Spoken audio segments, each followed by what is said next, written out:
I came home early from work, desperate for a hot shower and a few minutes of silence, only to hear laughter echoing from my bedroom.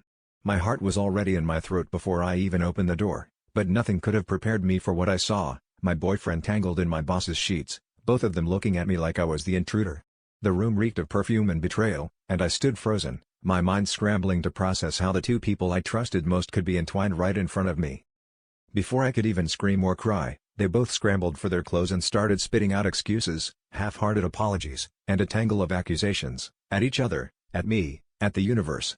My boss, still buttoning her blouse, had the nerve to say it was just a mistake, as if that made it better. My boyfriend avoided my eyes, mumbling something about not meaning for me to find out, like my humiliation was the real crime.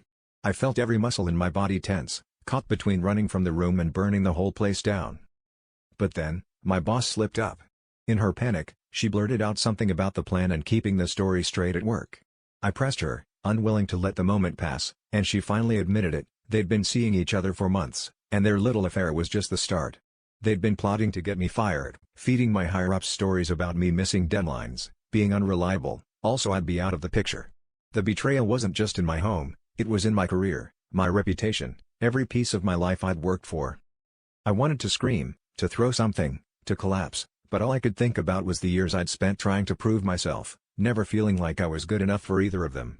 I realized, standing there staring at two people who never deserved my loyalty, that the real fight was never with them, it was with the version of myself that believed I needed their approval. As I walked out, I felt the first flicker of freedom in years, vowing never to let anyone else write my story again.